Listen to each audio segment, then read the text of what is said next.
दोस्तों नमस्कार, स्वागत है आप सभी का ऑनलाइन एडा फर्स्ट यूट्यूब चैनल पे। इस वीडियो में हम बात करने वाले हैं एडेड जूनियर शिक्षक भर्ती के विज्ञापन के बारे में, नई एडेड जूनियर शिक्षक भर्ती के बारे में। इसके अलावा अगर बात की जाए नई एलटी गेट शिक्षक भर्ती को लेकर, जहां से आपको पोस्ट वाइज जो वैकेंसी है वो देखने के लिए मिलेगी, मेल फीमेल, इसके अलावा विषयवार जानकारी आप सभी को देंगे। इसके अलावा यूपीपीएससी से भर्ती के जो आवेदन है वो शुरू किए गए। इसके साथ ही पीईटी परीक्षा केंद्रों के बारे में, क्योंकि जब से पीईटी के एडमिट कार्ड जारी हुए हैं, खासकर जो गर्ल्स हैं जो कि ज़्यादा दूरी तय नहीं कर सकती हैं अपने घर से, या तो उनके पास संसाधन नहीं या फिर कोई साथ जाने के लिए नहीं है, तो इन तमाम समस्याओं के बारे में वीडियो बात करने वाले हैं। वीडियो को लाइक कर दें, साथ ही शेयर कर दें और चैनल को सब्सक्राइब कर लें, जिससे कि जानकारी आप सभी को ऑनलाइन एडा फर्स्ट चैनल के माध्यम से सबसे पहले मिलती है। चलिए दोस्तों, वीडियो शुरू करते हैं। शुरुआत करेंगे सबसे पहले अपडेट के बारे में, जो कि संबंधित है नई एडेड जूनियर शिक्षक भर्ती को लेकर। एडेड जूनियर शिक्षक भर्ती के बारे में शासन स्तर से जानकारी देखने के लिए मिली है और वही मैं आप सभी को दूंगा।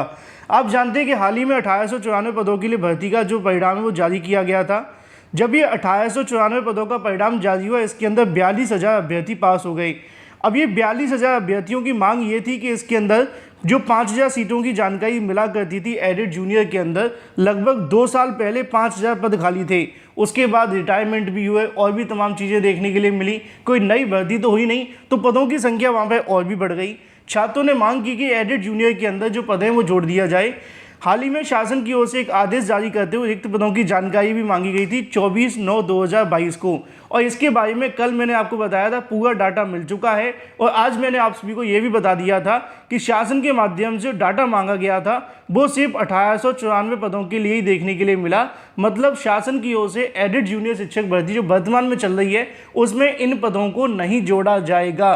तो ऐसे में उनसे जानकारी मांगी गई जो पद खाली हैं उनका क्या होगा, तो उसके बारे में उन्होंने जानकारी दी है कि जो भी एडेड जूनियर शिक्षकों के पद खाली पड़े हुए हैं उन पे अलग से पृथक से एक भर्ती का जो नोटिफिकेशन है वो जारी किया जाएगा।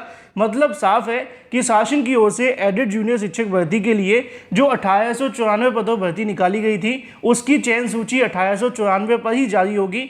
लेकिन अलग से जो भी पद यहाँ पे खाली होंगे, पुरानी भर्ती पूरी हो जाने के बाद में रिक्त पदों की जानकारी मांगी जाएगी। उन रिक्त पदों की जानकारी के बाद में शासन को प्रस्ताव भेजा जाएगा, फिर यहाँ से एडेड जूनियर शिक्षक भर्ती का जो विज्ञापन है वो जारी होगा।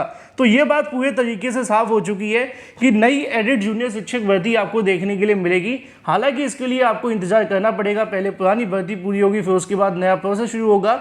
इसमें थोड़ा सा समय लगेगा ही लगेगा, लेकिन सरकार ने इसको लेकर स्पष्टीकरण दे दिया है। अधिकारी कहते हैं कि शासन की ओर से पुरानी भर्ती पद जोड़ने के बारे में कोई मंशा जाहिर नहीं की गई है, वो अपनी तरफ से पदों को नहीं जोड़ सकते हैं। लेकिन हाँ, जो भी पद खाली होंगे उसके लिए शासन को एक यहाँ से प्रस्ताव बनाकर भेजा जाएगा कि इन पदों पर भर्ती करवाई जाए, और फिर जब शासन की मंजूरी मिलेगी तो नई एडेड जूनियर शिक्षक भर्ती का आपको जो विज्ञापन है वो देखने के लिए मिलेगा। और जो भी अपडेट होगी लगातार आप सभी को ऑनलाइन एडा फर्स्ट चैनल के माध्यम से मिलती रहेगी। बहुत सारे छात्र मांग कर रहे थे पुरानी भर्ती में जोड़ दिया जाए, लेकिन सरकार ऐसा करने के लिए बिल्कुल भी तैयार नहीं है। अब जो भी होगा, जितने भी पद होंगे, चाहे वो 5,000 पद हों, 4,500 हो या फिर 3,000, उन सभी पदों को जोड़कर नई भर्ती का विज्ञापन जारी किया जाएगा। बात कर लेते हैं अपनी अगली अपडेट के बारे में। साथ ही जिन्होंने अभी तक इस वीडियो को लाइक नहीं किया, वीडियो को लाइक कर दें और चैनल को सब्सक्राइब कर लें। साथ ही परीक्षा सिटी दूसरा यूट्यूब चैनल भी आप सभी के लिए बहुत सारी जानकारी लेकर आया है, उसको भी सब्सक्राइब करना बिल्कुल ना भूलें, लिंक वीडियो की डिस्क्रिप्शन में है। बात कर लेते हैं अपनी अगली अपडेट के बारे में, जो कि संबंधित है नई एलटी गेट शिक्षक भर्ती के विज्ञापन के लिए। एलटी गेट शिक्षक भर्ती के विज्ञापन को लेकर आप जानते हैं कि उत्तर प्रदेश लोक सेवा आयोग के पास अध्याचन आ चुके हैं। पदों की संख्या कभी ऊपर तो कभी नीचे देखने के लिए मिलती है, लेकिन अगर बात की जाए एलटी गेट शिक्षक भर्ती के अंदर जो पोस्ट वाइज वैकेंसी वो यहाँ से जारी की गई है। मेल और फीमेल के बारे में विषयवार जानकारी देखने के लिए मिली है, क्योंकि हाल ही में समाचार पत्रों में आपको जानकारी देखने के लिए मिली थी कि जो आपकी एलटी गेट शिक्षक भर्ती का विज्ञापन होगा वो अक्टूबर में जारी कर दिया जाएगा। अब अक्टूबर आप सभी का शुरू हो चुका है, लेकिन अभी तक यूपीपीएससी के माध्यम से कब तक विज्ञापन जारी करेंगे इसको लेकर कोई समय सीमा नहीं बताई गई है। लेकिन इसी बीच छात्रों के माध्यम से उत्तर प्रदेश लोक सेवा आयोग से जानकारी मांगी गई कि वर्तमान में पदों की संख्या कितनी है, उसी के संबंध में आपको यहाँ से देखने के लिए मिल जाता है। अगर बात की जाए LTGIC जो कि शिक्षकों के पद होते हैं सहायक अध्यापक के, और GIC प्रवक्ता जो होता है वो यहाँ पर प्रवक्ता का पद देखने के लिए मिलता है। दोनों वैकेंसी अलग अलग देखने के लिए मिलेंगी। नीचे लिखा हुआ है कि नए विज्ञापन का इंतजार कर रहे अभ्यर्थियों के लिए जानकारी ये है कि अभी तक प्राप्त सूचना के अनुसार LTGIC सहायक अध्यापक के 5,418 पदों का अध्याचन प्राप्त है। मतलब इसके अंदर अध्याचन 5,418 बताया जा रहा है, लेकिन जो पहले जानकारी शिक्षा निदेशालय ने दी है उनका कहना है कि 7,000 से ज़्यादा पदों का अध्याचन उत्तर प्रदेश लोक सेवा आयोग को भेजा गया है। हो सकता है कि कई विषयों के अध्याचन अभी ना पहुंचे हों, जिसके चलते यहाँ पे कम बताए जा रहे हैं, लेकिन अध्याचन में संख्या इससे भी ज़्यादा होगी। जिसके अंदर अगर बात की जाए पुरुष वर्ग के बारे में तो 3,341 पुरुष वर्ग के अंदर आपको पद देखने के लिए मिलते हैं। साथ ही अगर बात की जाए महिलाओं के बारे में तो महिलाओं के जो पद हैं वो 2,077 देखने के लिए मिलेंगे। मतलब मेल में थोड़ी पद ज़्यादा होंगे, फीमेल में भी ठीक ठाक पद आपको देखने के लिए मिलने वाले हैं। लेकिन सबसे बड़ी खींचातानी तब होगी जब विषयवार वैकेंसी में आप सभी जाएंगे। नीचे लिखा हुआ है कि विषयवार अगर देखा जाए तो हिंदी मेल के जो पद हैं वो 315 देखने के लिए मिलेंगे, और हिंदी महिलाओं की अगर बात की जाए तो उनके जो पद हैं वो 65 के समथिंग रहेंगे। मतलब ये है जैसा कि टीजीटी पीजीटी में हुआ था कि मेल में पद ज़्यादा थे, फीमेल में पद कम थे। लिखा हुआ है कि अध्याचन प्राप्त हैं तथा सामाजिक विज्ञान के पुरुष वर्ग के अंदर 359 पद हैं, तो वहीं सामाजिक विज्ञान की महिलाओं की अगर बात की जाए उनके पदों की संख्या 51 देखने के लिए मिलती है। बाकी विषयों की सूचना अभी तक जानकारी नहीं दी गई है, क्योंकि मैंने आपको स्टार्टिंग में ही कहा कि अभी 5,000 पद बताए जा रहे हैं, तो इसके अंदर जो बाकी विषयों के अध्याचन जैसे पूरे मिलते हैं वो 7,000 पदों का अध्याचन मिल जाएगा।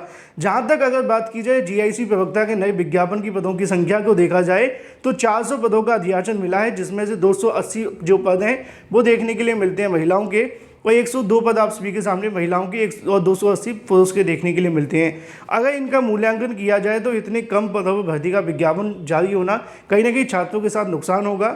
उनका कहना है कि जो प्रयास किया जाएगा कि पदों की संख्या को बढ़ाकर विज्ञापन निकाला जाए, और इसके अलावा LTCAT 2018 के बचे हुए विषयों के बारे में उचित सूची निकालने को लेकर यहाँ से प्रतियोगी छात्रों के माध्यम से जो मांगे वो की जाएगी, और इसको लेकर आयोग को ज्ञापन दिया जाएगा, और आवश्यकता पड़ी तो आंदोलन भी देखने के लिए मिलेगा। मतलब इन शॉर्ट अगर कहा जाए तो LTCAT के अंदर पदों की संख्या ज़्यादा ही रहेगी। अभी तक जो जानकारी मिली है वो 5,400 के समथिंग है, लेकिन एक बात साफ है कि पदों की संख्या किस में ज़्यादा होगी, मेल के अंदर। ठीक है, जब हम विषयवार जाएंगे तो किस में ज़्यादा होगी, जैसे कि हिंदी के अंदर, SST के अंदर, इनमें पद ज़्यादा देखने के लिए मिलेंगे। लेकिन इनसे भी ज़्यादा जो पद रहेंगे वो कंप्यूटर के अंदर देखने के लिए मिलेंगे, बायोलॉजी के अंदर रहेंगे, क्योंकि यहाँ पर पुरानी वैकेंसी के भी पद खाली रह गए थे, उन सभी को जोड़ा जाएगा, तो बड़ी संख्या में LTCAT भर्ती का विज्ञापन जारी होगा। बात कर लेते हैं अपनी अगली अपडेट के बारे में, जो कि संबंधित है PET को लेकर, साथ ही UPPSC से भर्ती के बारे में। UPPSC के माध्यम से मुख्य परीक्षा के लिए जो आवेदन है वो शुरू कर दिए गए हैं। सहायक अभियोजन अधिकारी 2022 की मुख्य परीक्षा के लिए मंगलवार से आवेदन प्रक्रिया शुरू हो गई है। ऑनलाइन आवेदन प्रक्रिया आपको जो देखने के लिए मिलेगी वो यहाँ पे 12 अक्टूबर तक पूरी करनी होगी, जबकि आवेदन की हार्ड कॉपी 19 अक्टूबर तक जमा करने को कहा गया है। लगभग 69 पदों के लिए इस भर्ती का जो विज्ञापन है वो जारी किया गया था, उसी के संबंध में आवेदन शुरू कर दिए गए हैं। बात कर लेते हैं PET के बारे में। PET परीक्षा केंद्रों को लेकर लगातार अभ्यर्थी परेशान है, ट्विटर के माध्यम से अपनी व्यथा को बता रहे हैं, सरकार के सामने रख रहे हैं, नेशनल मीडिया में भी अपनी आवाज़ को उठा रहे हैं, और इन सभी चीज़ों में सिर्फ एक ही चीज़ कॉमन देखने के लिए मिल रही है, वो है छात्रों की परेशानी। उनका कहना है कि PET परीक्षा केंद्रों को या तो रद्द कर दिया जाए, दोबारा नए सिरे से परीक्षा केंद्र बनाए जाएं 100 किलोमीटर के अंदर में, या फिर अगर हो सकता है तो छात्रों को फ्री यात्रा दी जाए। जैसे कि हम अगर जाते हैं राजस्थान के अंदर तो वहाँ पे एक रीट की परीक्षा होती है, उसमें आवेदन करने वाले अभ्यर्थी 20 से 25 लाख होते हैं, और उन 20 से 25 लाख अभ्यर्थियों को फ्री यात्रा दी जाती है पूरे के पूरे, अगर बात की जाए राजस्थान के अंदर। ना कि सिर्फ राजस्थान के अभ्यर्थियों के लिए, बाहर के अभ्यर्थियों को भी सेवाएं दी जाती हैं, और बड़ी संख्या में अभ्यर्थी वहाँ पर इसका जो लाभ है वो उठा पाते हैं। हाल ही में सरकार ने ऐसा कुछ UPTET के अंदर भी किया था, लेकिन वो अपनी किरकिरी बचाने के लिए, और इसका ज़्यादा फायदा भी नहीं हुआ था। तो इन्हीं तमाम मांगों को लेकर छात्रों की मांग की जा रही है कि या तो PET परीक्षा केंद्रों को रद्द कर दिया जाए, दोबारा से जारी किया जाए, और अगर सरकार फिर भी कुछ नहीं करना चाहती है तो कम से कम बेरोजगार छात्रों के लिए जो 400-500 किलोमीटर की दूरी तय करवानी है उनमें फ्री यात्रा जो भत्ता है वो दिया जाए। आप क्या चाहते हैं कमेंट करके बताएं, वीडियो को लाइक कर दें, साथ ही शेयर कर दें, और चैनल को सब्सक्राइब कर लें।